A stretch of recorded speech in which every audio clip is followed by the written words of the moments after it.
The people of this city have spirit, I'll give them that. They've not lost the will to fight.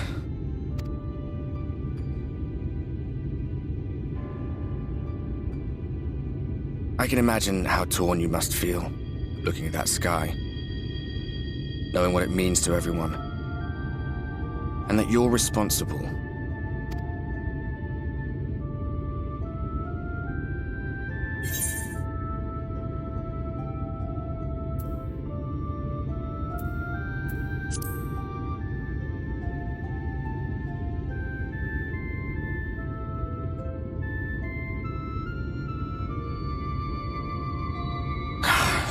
Neither can I, to be honest. But you heard what the Ascians said. The light you shine will warp the world around you, whether you like it or not. Even your Stola and Reen had to concede that point.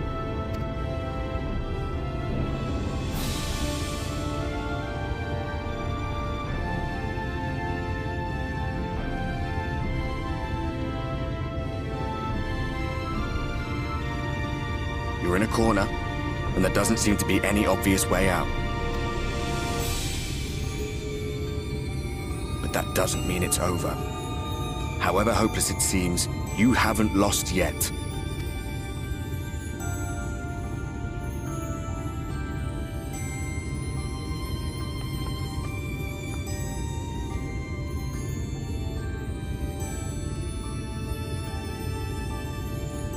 I remember looking up at the sky like this before. Being caught up in a strange kind of calm. It was after we realized we were responsible for the flood, when we resolved to journey to the source by taking our own lives. One last sacrifice, one last fight, one last failure.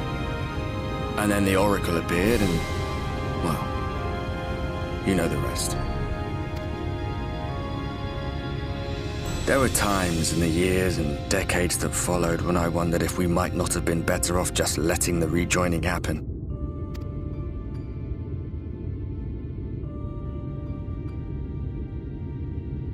That we'd made one last mistake. But seeing that giant Talos stir to life cured me of any doubts I still had. Always we took the burden of fighting upon ourselves. That's what heroes do, isn't it? So we never had the chance to see anything like that. Our people coming together as one.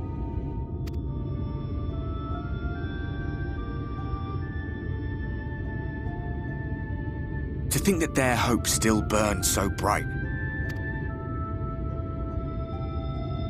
That they were still so eager to live, they would lift up their fellows, one on top of the other, till they reached the sky.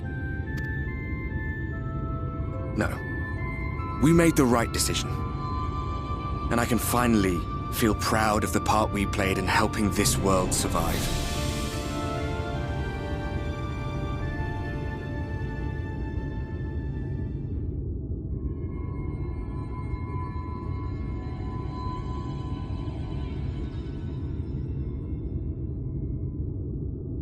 Well, come on then.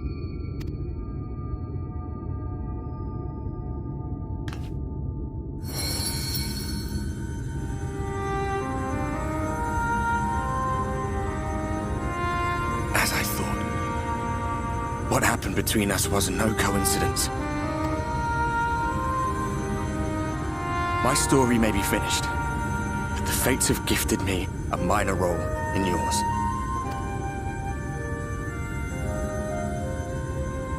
I suspected as much the moment I realized you could hear me. But it's hard not to doubt yourself when you're the man who caused the flood. I was afraid to do anything more than watch for fear of making things even worse. But no longer. After all, the path I once walked is now yours to finish.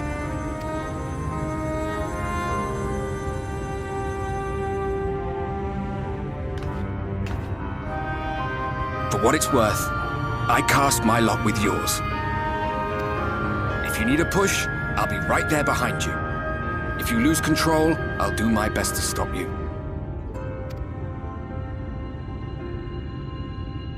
So, let us be about it, hero.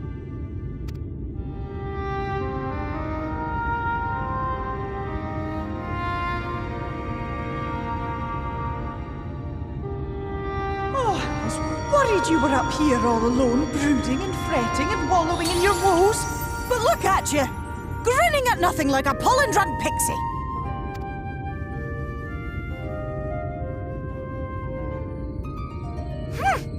Look at what you've done to your ether. It's a mess. And you have cracks running all through that pretty soul of yours.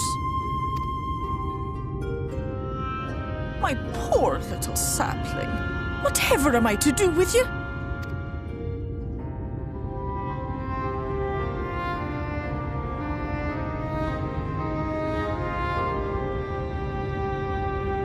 Shall I yield up my throne? You could claim it, cut ties with the mortal world, hide away in the castle.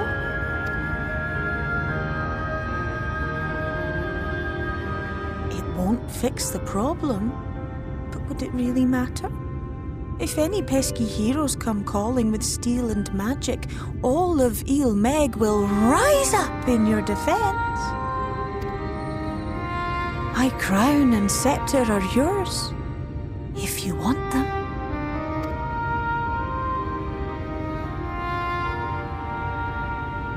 What? Don't give me that look.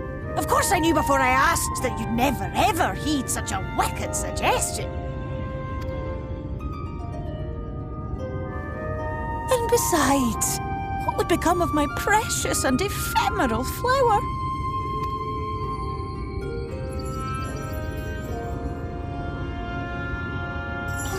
Dear beloved sapling, you are lost, confused, and have precious little time to gather your wits.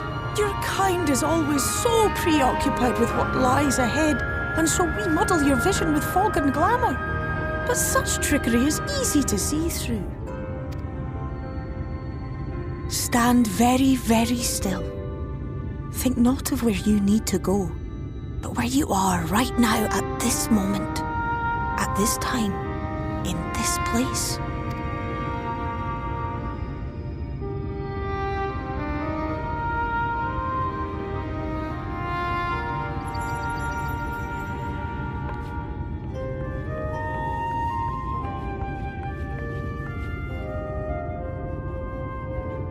Our cairn of crystal.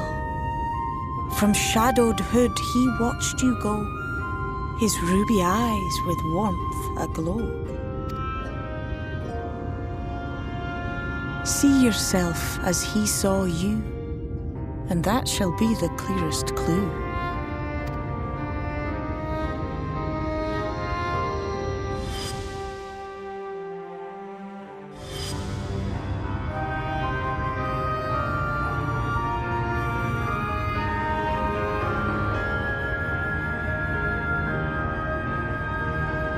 You stand in his garden, dear sapling.